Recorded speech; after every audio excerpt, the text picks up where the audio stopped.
Thank you for highlighting that. No sound. Problem solved. Let me start that again. So hello, everybody. Happy Friday. And a big hello to obviously everybody who has already commented. Galileo, hi.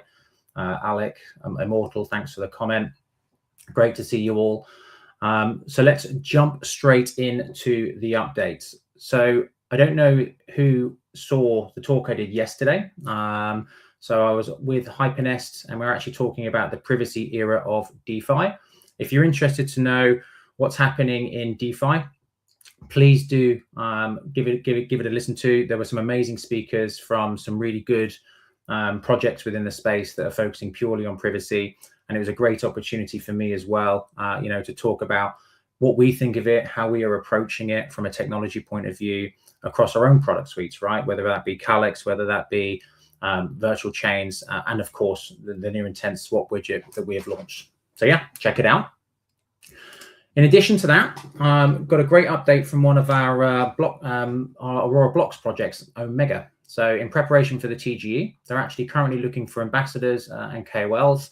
They have incentives that are available there. So please do reach out if that's something that would interest you and that's something that you would like to be involved in. Actually, talking of kind of talks, it isn't on my updates list, but there's a pretty interesting one coming up on the 30th of January. So one of our engineers will actually be speaking at the ETH Proofs talk. So if you're an engineer and you would love to know more about ZK EVM, please do kind of listen in. Can't say too much about it yet, but obviously with the Ethereum Foundation's move to ZK EVM and looking at the technologies that are available on the market, there's some potential interesting opportunities for Aurora to be able to contribute and help as well. So yeah, if you're interested in that, please do be sure to check it out. Now, January's been relatively quiet, I would say, in relation to events, but February is going to change all that. So I'm going to be attending ETH Denver next month, and then immediately after that, flying to San Francisco for NearCon. Very excited for it. I already know a lot of the topics that are going to be discussed. So, if you're big on the Near ecosystem and you want to know what's happening at Aurora, what's happening at Near Intents, this is going to be the place to be. If you're going to be there, I would love if you reach out to me, would love to meet you in person, say hello, walk you through kind of some of the really interesting things that we are doing. And of course, find out more about the roadmap for Near Intents. Outside of that, currently have the Near Intents Day. So it's currently live with Ilya, Mert, Sieb, Eli, and more. If you've missed out on it, the videos and the recordings are being posted online. Check it out. Loads of alphas being discussed at the moment, what the thoughts and thinking is around Near Intents for the future, which of course is also great for us because of the work we're doing with the swap widget. It probably gives you some good insights as to the direction we're going to be going as well, with some of our products. And that's it in regards to kind of the major updates this week. I think, as I said last week, right, January's a little bit quieter as everybody's kicking back in, and roadmap releases are being prepared for. But we do, of course, have our meme competition. So I'm now going to take a look at the top 10. For those who were here last week, you'll remember that I said I'd like to see memes that are focusing on the swap widget and Near Intents. So let's see what we've actually got. Okay, so who's this from? Zane. When a newbie tests how fast Near Intents are on swapping, he'll be singing its praises. Okay. Okay, Rachel. Hello. Cross-chain transactions, Near Intent swap widget. Okay, nice gaming angle. Near Intent swap widget is insane, but let's not forget the huge work done by the Aurora team. Yeah, 100%. The work our engineers have done, in building this has been phenomenal. Oh, I hadn't seen this. Declan is running to talk about Near Intent swap widget and Alpha Leaks. Okay. Great actor. Prefer him as Doctor Strange, but also a good film. Okay, what do we have now? The Matrix. Okay. Geez, that guy looks like he's about to have an aneurysm. Let's have a look. Okay. Other cross-chain transactions, Near Intent swap widget. Dungeon Master, thank you. Okay, we have another one from Payne. Near Intent swap widget, okay. Oh, Churchill. Okay, someone's looking at my British roots. Love it. Getting ready to obliterate the competition using the swap widget. And then the final one from Craig. I was shocked when I discovered that near intent swap widget is finally live. Okay. All right. Okay. So who are my 3 winners? So let's have a look. Okay. The Churchill one definitely gets it. Big nod. Nicely done. That's actually the first Churchill meme I've seen actually in relation to crypto in quite some time. So yeah, good originality. Let's have a look. What else have we got?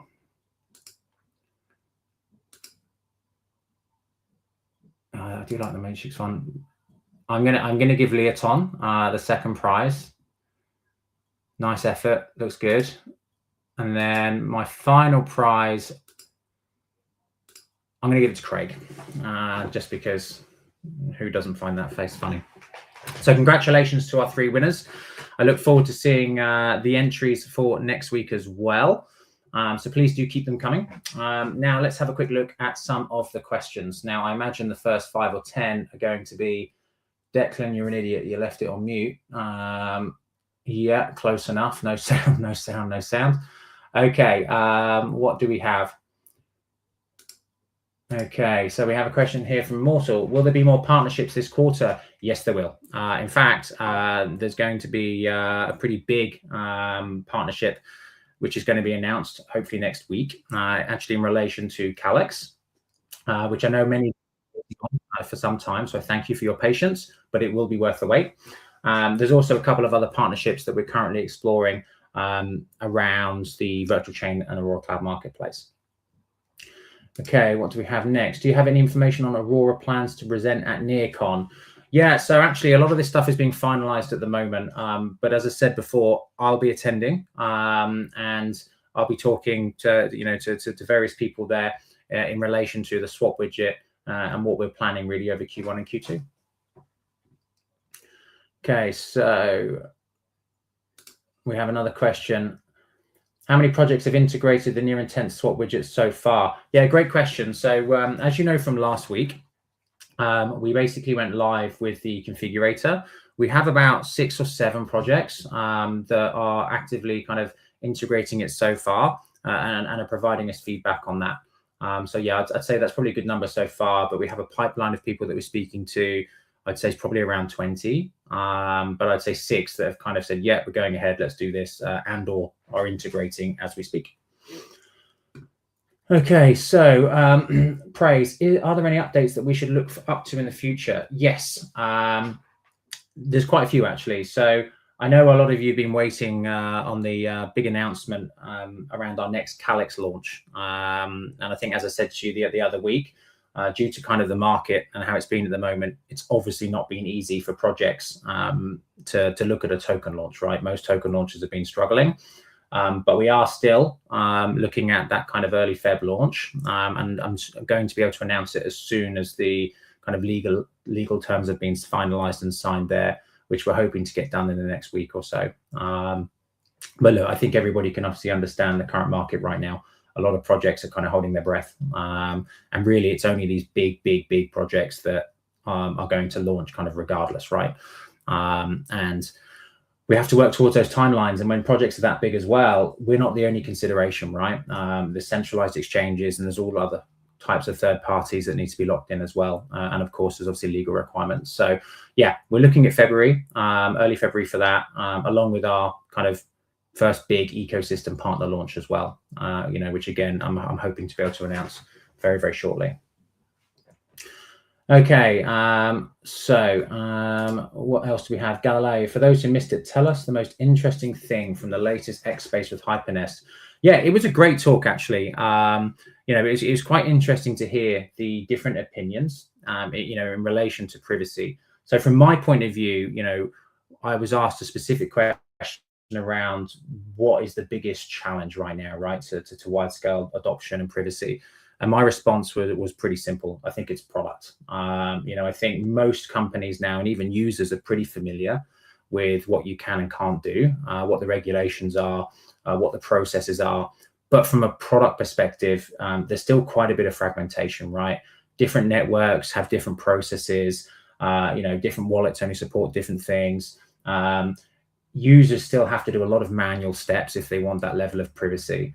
So yeah, I think that the product component is still kind of the main broken bit. And obviously that's what near intents are working full time at solving. And we're already seeing that, right, with the abstraction of a lot of the routing and bridging that takes place behind the scenes.